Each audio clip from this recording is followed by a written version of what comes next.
Groupe Bacalan, créateur de valeurs immobilières, présente Sud Radio, les incontournables de l'immobilier.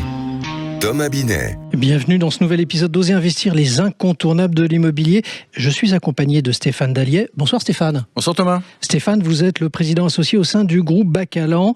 Ce soir, on s'attaque à un sujet à la fois fiscal, patrimonial et stratégique, la fameuse loi Malraux. Elle revient souvent d'ailleurs dans les conversations des investisseurs avertis, mais peu de gens en saisissent vraiment les subtilités. Alors première question très simple, c'est quoi exactement la loi Malraux ? Une réduction d'impôt, un dispositif patrimonial ou une niche fiscale ? Eh bien, c'est un peu tout cela à la fois. Oui. Mais reprenons de la genèse. La loi Malraux, c'est un dispositif fiscal qui existe depuis 1962, initié, comme son nom l'indique, par André Malraux, alors ministre de la Culture. L'idée était simple, sauver le patrimoine architectural français en encourageant les particuliers à restaurer des immeubles anciens, situés dans des quartiers historiques et en leur offrant, excusez-moi l'expression, une carotte fiscale. Bien, alors donc du coup on parle un peu de réhabilitation d'immeubles anciens dans les centres-villes ? Exactement, mais pas n'importe quels immeubles. Pour être éligible, le bien doit se situer dans un site patrimonial remarquable, anciennement appelé les fameux secteurs sauvegardés. C'est souvent dans un quartier soit historique, ça pouvait être aussi à l'époque dans un quartier ancien dégradé, ou encore dans une zone de protection du patrimoine architectural, urbain et paysager.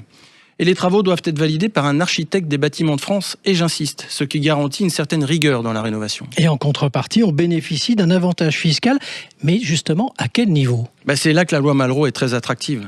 Vous bénéficiez d'une réduction d'impôt qui peut aller jusqu'à 30% du montant des travaux, dans la limite de 400 000 euros répartis sur 4 ans. Cela représente évidemment un avantage fiscal potentiel de 120 000 euros, mais ce n'est pas une déduction, c'est une réduction directe d'impôt. Alors ça paraît très généreux, comme vous nous l'évoquez. Il doit y avoir aussi des contreparties du coup. Bien sûr. La principale, c'est l'engagement de mettre le bien en location nue pendant 9 ans, à usage de résidence principale, et ce dans les 12 mois suivant la fin des travaux. Il ne s'agit donc pas d'un investissement locatif meublé ni saisonnier. Donc c'est un dispositif qui s'adresse à des investisseurs assez solides avec un vrai projet à long terme. Absolument. La loi Malraux n'est pas faite pour des petits investissements opportunistes. C'est un projet exigeant avec des délais longs, une implication réelle et une stratégie patrimoniale structurée. Mais pour les contribuables fortement fiscalisés, c'est un outil exceptionnel de transformation fiscale d'un passif en actif, tout en valorisant un bien unique.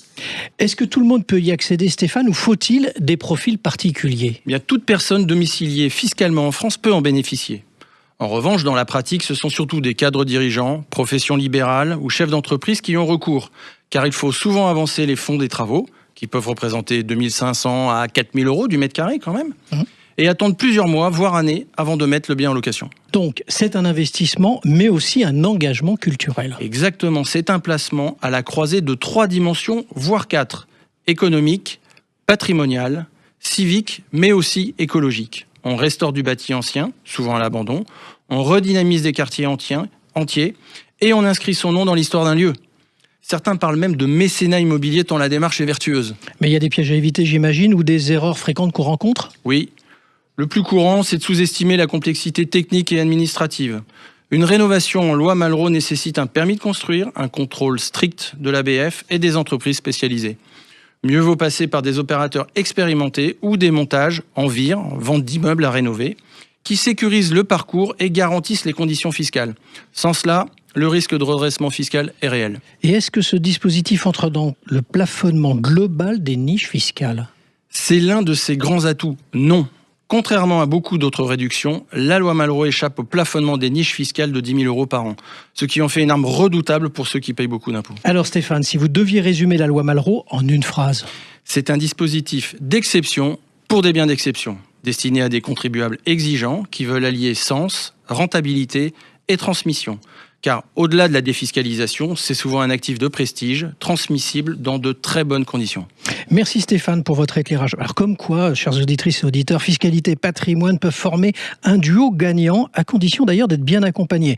Allez, pour ce qui nous concerne, on vous retrouve lundi prochain pour un autre numéro d'Oser Investir, les incontournables de l'immobilier. Et pour ce qui me concerne, moi je vous donne rendez-vous dès demain soir, 18h50 et dimanche matin, dès 9h30 sur Sud Radio, dans la matinale week-end. Sud Radio, les incontournables de l'immobilier.